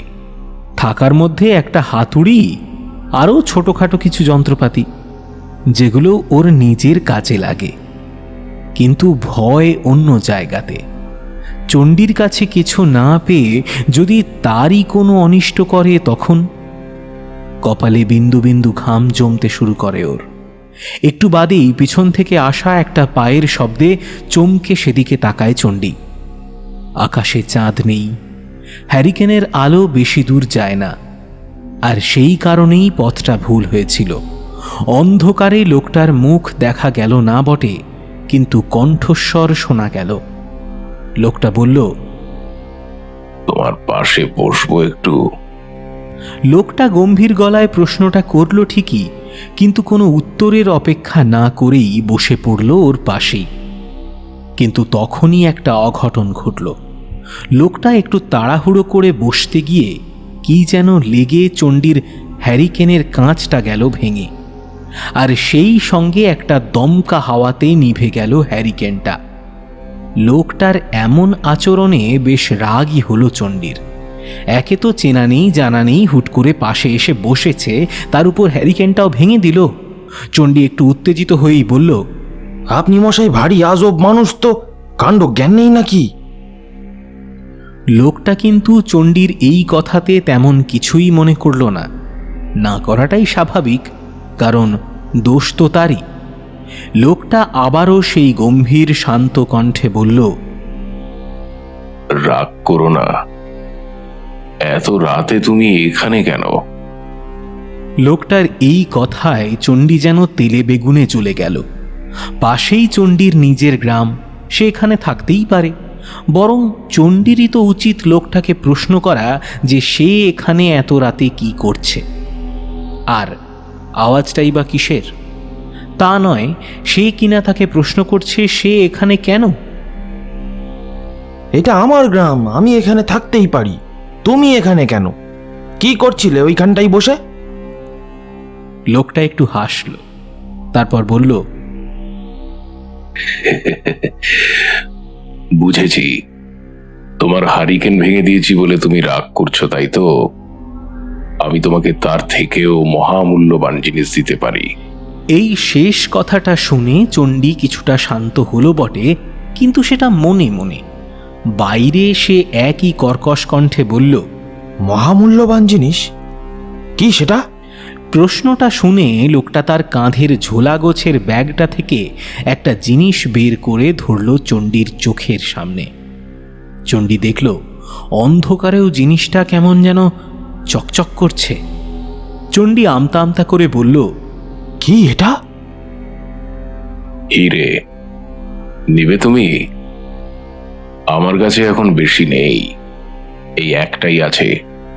তবে তুমি চাইলে অনেক অনেক হিরে পেতে পারো। হিরে? কথাটা শুনে পুরো শরীর থরথর করে কাঁপতে শুরু করে চণ্ডীর। চেনা নেই জানা নেই লোকটা কিনা তাকে হিরে দিতে চাইছে, আর বলছে আরো অনেক হিরে পাবে সে। চণ্ডীর গলাটা খানিক নিচু হয়ে আসে, ফিসফিস করে বলে, হিরে? সে তো অনেক দামি। তুমি কিভাবে পেলে এটা? আর আমাকেই বা দিতে চাইছো কেন? লোকটা এই প্রশ্নের উত্তর দেওয়ার আগে ঝোলা থেকে আরেকটা জিনিস বের করে। অন্ধকারে চণ্ডী জিনিসটাকে ঠিকমতো দেখতে না পেয়ে বলে, এটা কি? পাথর, কোনো সাধারণ পাথর নয়। এটা লেগেই তোমার হারিকেনটা ভেঙে গেছে। পাথর? আবার বলছে সাধারণ কোনো পাথর নয়। এ আবার কেমন কথা? পাথর আবার অসাধারণ হয় নাকি? কই, এর আগে তো চণ্ডী এমন কথা কখনো শোনেনি। চণ্ডীর কণ্ঠটা আরও খানিকটা নিচু হয়ে আসে, তারপর অতি সাবধানে বলে, তুমি যা বলছো তা সত্যি? সত্যি। তার মানে এই পাথর হিরে দেয়? দেয় বটে। বিশ্বাস করব কিভাবে? একটু পরই বুঝতে পারবে তুমি। তবে তার আগে একটা কথা আছে। লোকটার এই কথা শুনে চণ্ডী খানিকটা দমে যায়। কথা? কি কথা? তবে সবটা খুলে বলি তোমাকে। আমি একজন পিশাচ সাধক। আমার অনেক দিনের সাধনার ফল এটা। কয়েকদিন হলো আমি এই পাথরটা পেয়েছি। যার থেকে পেয়েছি সে বলেছে এটা থেকে আমি হিরে পেতে পারি, কিন্তু একটা শর্ত আছে। শর্ত? কি শর্ত? এটা একটা পাথরের মতো দেখতে হলেও এই পাথরটাকে সামনে রেখে যদি একটা মন্ত্র জপ করা হয়, তাহলে পাথরটা ধীরে ধীরে রং বদলাতে থাকবে, আর তারপরই এক ভয়ঙ্কর পিশাচ বেরিয়ে আসবে এর থেকে। সেই পিশাচ একটা ছোট পাথর দিবে। এখন যে জিনিসটা আমার হাতে ধরে দেখছো, ঠিক তেমনি খাঁটি হিরে। পিশাচ বেরিয়ে আসবে এই পাথর থেকে? কথাটা শুনেই গলাটা শুকিয়ে আসে চণ্ডীর। আসবে, আর হিরেও দিবে। তবে তার বিনিময়ে বিনিময়ে? একটি প্রাণ নিবে সেই পিশাচ। কি? প্রাণ? মানে মানুষ? না, মানুষ নয়, পশু হলেই চলবে। তবে সাবধান, পিশাচটা যদি একবার মানুষের স্বাদ পায়, তাহলে কিন্তু সর্বনাশ। চণ্ডী কথাটা শুনে বেশ কিছুক্ষণ চুপচাপ বসে থাকে। শরীরটা ঘামে ভিজে উঠেছে এরই মধ্যে। গলাটাও যেন শুকিয়ে আসছে ধীরে ধীরে। এটা কি স্বপ্ন দেখছি? স্বপ্নই হবে, হয়তো স্বপ্নই হবে, কারণ এও কি সম্ভব? কিন্তু স্বপ্নই যদি হবে, তাহলে তাহলে এই লোকটা, না না না না না না, স্বপ্ন না, এটা সত্যি। যদি সামনে কোনো পশু রেখে মন্ত্রটা জপ করা হয়, তাহলে পাথরের পাশে একটা হিরে রেখে দিয়ে পশুটা খেয়ে চলে যাবে। আর বসে থাকতে পারে না চণ্ডী, উঠে দাঁড়ায়। এমনিতেই অনেক দেরি হয়ে গেছে, তাছাড়া বউটা বাড়িতে একা। ওর মনে হলো লোকটা নিশ্চয়ই পাগল। পাগলই যদি না হয়, তাহলে কি এমন আজব আজব কথা বলে কেউ?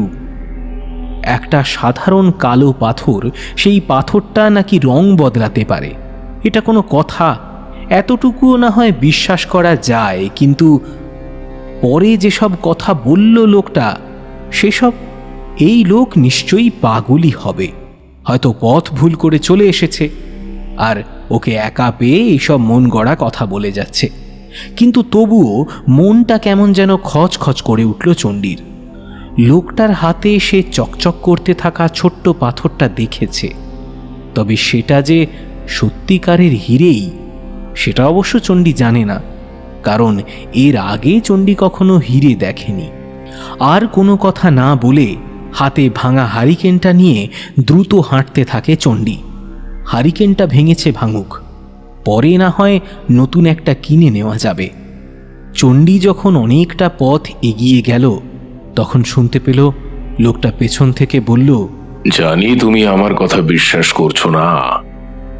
যদি পারো তাহলে কাল রাতে এই সময়ে এখানেই এসো, আমি তোমাকে দেখাবো। আর তাছাড়া একটা পশু আনতে বলো না কিন্তু, সেটা ছাগল হলেও চলবে। চণ্ডী হাঁটতে হাঁটতে একবার দাঁড়ায়, তারপর লোকটার কথা শেষ হতেই আবার হাঁটা শুরু করে। বাড়ি ফিরতে ফিরতে বেশ রাতই হয়ে গেল চণ্ডীর। বউটা তখনও জেগে।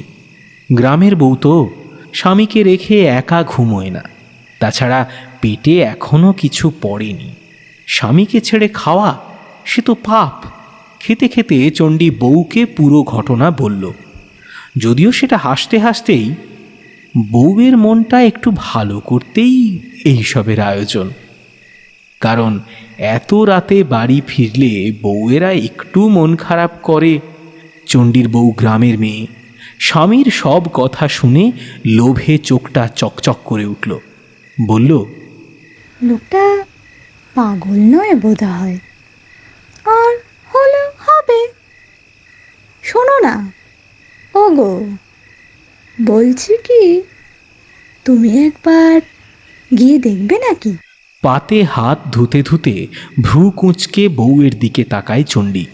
সে দেখে বউয়ের চোখ দুটো বাতির আলোয় চকচক করছে। চণ্ডী বউয়ের এমন ভাব দেখে বলে, কি সব বলছো? তাছাড়া লোকটা যদি সত্যিও বলে, তারপর শর্তগুলোর কথা শোনোনি? তো কি হয়েছে? আমাদের বাড়িতে তো একটা বকরি আছে, তাই না? চণ্ডী যদিও প্রথমটা বউয়ের কথায় খুব একটা গুরুত্ব দিল না, কিন্তু পরে বউয়ের এমন জোড়াজুড়িতে আর রাজি না হয়েও পারল না। পরের দিন রাতে নিজস্ব অনিচ্ছা সত্ত্বেও হাতে ছাগলের দড়ি নিয়ে বেরিয়ে পড়ল চণ্ডী। লোকটা আজও আছে। চণ্ডী কাছে যেতেই লোকটা বলল, জানতাম আসবে, আসো আসো, একটু পরই তোমাকে সব দেখাবো। একটু একটু করে সময় কাটে। চণ্ডীর বুকটাও তার সঙ্গে পাল্লা দিয়ে কাঁপতে শুরু করে। রাত যত বাড়ে, কাঁপুনিটাও ততই বাড়ে। চণ্ডী দেখল লোকটা মোটেও মিথ্যে বলেনি। পাথরটা ধীরে ধীরে রং বদলাতে শুরু করেছে, আর তারপরই যে ঘটনাটা ঘটল তার জন্য মোটেও প্রস্তুত ছিল না চণ্ডী। একটা অতি দানবীয় মূর্তি, পুরো শরীরটা লোমে ঢাকা, আর সেই শরীরেই একটা প্রকাণ্ড মাথা বসানো, আর ভয়ঙ্কর সে চেহারা, আর সেখানেই জ্বলছে একটা জ্বলন্ত কয়লার মতো চোখ। চোয়াল দিয়ে বেরিয়ে এসেছে দুটো বড় বড় দাঁত। চণ্ডী আর নিজেকে ধরে রাখতে পারে না, জ্ঞান হারায়। ওর জ্ঞান যখন ফিরল তখন দেখল লোকটি তখনও বসে আছে তার পাশে। হাতে একটা বস্তু চকচক করছে, আর পাশে বেঁধে রাখা বকরিটার কেবল কিছু অংশ পড়ে আছে মাটিতে। এর পরের ঘটনাগুলো কেমন যেন ধোঁয়াশা হয়ে গেল গৌতমের চোখের সামনে। চোখটা খুলে ফেলে সে, মনে প্রশ্ন জাগে তার। চণ্ডীর সাথে দেখা হওয়া সেই লোকটাই যে ওই মৃত লোকটা, সেটা তো পরিষ্কার। কিন্তু তারপর কি এমন হলো যে তাদের কারণে লোকটাকে মরতে হলো? অতি সাবধানে ঘর থেকে বেরিয়ে আসে গৌতম, হাতে কালো পাথরটা। দ্রুত পায়ে হাঁটতে থাকে সে। বেশ কিছুক্ষণ হাঁটার পর সে লক্ষ্য করে পাথরটা ধীরে ধীরে তার রং পরিবর্তন করতে শুরু করেছে। কিন্তু হে কি, সে তো মন্ত্রটা জপ করেনি, তাহলে পাথরটা এমন রং বদলাতে শুরু করলো কেন? গৌতমের মনে পড়ে যায় মন্দিরের ঘটনাটা। সেখানেও তো পাথরটা আপনা আপনিই রং পাল্টে নিয়েছিল। তবে কি আড়াল থেকে কেউ নাড়ছে কলকাঠি? দ্রুত পা চালায় গৌতম। যত তাড়াতাড়ি সম্ভব কাজটা করতে হবে, নয়তো পিশাচটা যদি জেগে যায় তাহলে আরও একটা প্রাণ চলে যাবে। দ্রুত পা চালায় সে। পাথরটা ততক্ষণে হলুদ রং নিয়েছে, এরপরই নেবে সবুজ, আর তারপরই লাল, আর তারপর আর ভাবতে পারে না গৌতম। চোখের সামনে ভেসে ওঠে সেই পিশাচের আকৃতিটা। দ্রুত পা চালিয়ে গৌতম যখন নদীর তীরে পৌঁছল ততক্ষণে পাথরটা লাল রং ধারণ করেছে। আর বেশি দেরি করে না গৌতম, ভরা নদীটার দিকে তাকায় সে। এটাই করতে হবে, নদীর জলে এর বিসর্জন। সে জানে পাথরটা না থাকলে আর কিছুই থাকবে না। পাথরটা দ্রুত জলে ছুঁড়ে দেয় গৌতম, আর ছুঁড়ে দিতেই পেছন থেকে অপ্রত্যাশিতভাবে কর্কশ অথচ গম্ভীর শান্ত কণ্ঠস্বর ভেসে আসে। কেউ একজন বলে উঠল, ডাক্তারবাবু, পাথরটা ফেলে দিলেন নদীর জলে? চমকে পেছনে তাকায় গৌতম। আকাশে চাঁদ উঠেছে ততক্ষণে, আর সেই চাঁদের আলো ছড়িয়ে পড়ছে চারিদিকে। সেই আবছা আলোতেই দেখল তার একটু দূরেই দাঁড়িয়ে আছে মানুষটা, রামু। রামু এবার বলে ওঠে, এই কাজটা করার আগে আমাকে একবার প্রশ্ন করা উচিত ছিল ডাক্তারবাবু। যদি করতেন তাহলে আমার এতদিনের এত শত পরিশ্রম নিমিষেই মিলিয়ে যেত না নদীর জলে। রামুর এমন কথায় অবাক হয়ে তাকিয়ে থাকে গৌতম। বলে, রামু, তুমি তাহলে? কি করতাম আমি? চণ্ডী আমার বন্ধু মানুষ, লোকে বন্ধুর কাছে কোনো ঘটনা লুকায় না ডাক্তারবাবু। চণ্ডী একদিন সব বলল। সব শুনে ভাবলাম একজন কাঠমিস্ত্রি দিনের পর দিন হিরে পাবে আর সেটা আমাকে সহ্য করতে হবে। না, করব না সহ্য। আর তাই তো সবাইকে একইভাবে শেষ করে দিতে হলো। কিন্তু বুঝতে পারিনি আপনি বুঝে যাবেন সবটা। ভেবেছিলাম চণ্ডীর মতো তার বউকেও শেষ করে দেব, তারপর পাথরটা আমি নিয়ে আসব। কিন্তু তার আর সময় পেলাম না। সেদিন রাতে আপনাকে মন্দিরে যেতে দেখেই বুঝছিলাম আপনি কিছু তো আন্দাজটা একটা কইরেছেন। তাই চণ্ডীর বউটাকেই মেরে দিতে হলো, পাশে তার কাছে পৌঁছে না জানে এইভাবে। ও পিশাচ একবার জেগে উঠলে আর কিছুই মানবে নে। তাই তো জেগে ঘুমন্ত চণ্ডীর বউকেই মেরে দিল। কিন্তু লাশটা কিভাবে মন্দিরে গেল বুঝতে পারিনি। ভেবেছিলাম চণ্ডীর বউ মরলে পাথরটা আমি নিয়ে আসব, কারণ তার আগে নিয়ে আসলে চণ্ডীর বউ সন্দেহ করত। মেয়ে মানুষ, নানান ঝামেলা। এত ঝামেলা কে পোহাবে? কিন্তু চণ্ডীর বউ ভয় পেয়ে হয়তো মন্দিরের কাছে গেছিল শেষ রক্ষা করতে। হইল না, আমার ভুলটা ছিল সেইখানেই। সেই দিন রাতে চিৎকার শুনে মিশে মিশে অজ্ঞান হলাম, কিন্তু লাভ হলো কই? শেষে তো সবটাই জ্বলে গেল, সব জ্বলে গেল। তার মানে তুমি ঘটনা জানার পরেই বেশি বেশি মানুষ মরতে শুরু করলো, তাই তো? কারণ তুমি বেশি বেশি হিরে চাইছিলে, আর যতগুলো হিরে ততগুলো জীবন। কারণ চণ্ডীর বউ স্বামীকে হারিয়ে ভয় পেয়ে গেছিল, তাই সে রাজি ছিল না। কিন্তু তোমার লোভ জেগেছিল মনে। কিন্তু সে কি জানতো যে তুমি চণ্ডীর মৃত্যুর জন্য দায়ী ছিলে? বোধহয় জানতো না। না, জানতো না। কিন্তু আপনি ভুল করলেন ডাক্তারবাবু, যে একটা হিরে নিবে তাকে কমপক্ষে 5টা বলি দিতে হবে। আপনার কাছেও তো একটা আছে, তাই না? কিন্তু বলি তো 5টা দেননি ডাক্তারবাবু, তার আগেই তো সব শেষ কইরা দিলেন। ভেবেছেন সব বুঝে শেষ? শেষ হতো, কিন্তু হাতের কাটা দাগটা। গৌতম দ্রুত নিজের হাতের দিকে তাকায়। রামুকে হঠাৎ দেখে সে এই কেটে যাওয়ার কথা ভুলেই গিয়েছিল একেবারে। পাথরটা দ্রুত ফেলে দিতে গিয়ে সেই পাথরেরই একটা ছুঁচালো খাঁজ এসে লাগে আঙুলে, আর তাতেই কিছুটা কেটে যায়। রামু বলতে থাকে, শেষ হলো না ডাক্তারবাবু, শেষ হইল না। আপনিও শেষ করলেন না, আর আমাকেও শেষ করতে দিলেন না। ও আসছে, ওই যে আসছে, আর এসেই। কথাটা শেষ করতে পারে না রামু। তার আগেই যা ঘটে গেল সেটা বুঝে উঠতে বেশ খানিকটা সময় লাগলো গৌতমের। কেবল চোখের সামনে দেখতে পেল একটা মানুষের ক্ষতবিক্ষত দেহ পড়ে, রামুর দেহ।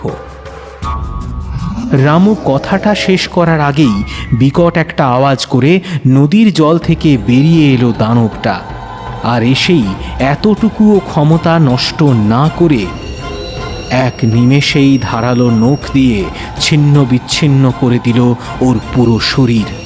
তারপর যেন নিমেষেই মিলিয়ে গেল হাওয়ায়, আর যেখান থেকে মিলিয়ে গেল সেখানেই একটা বস্তু চকচক করে উঠল।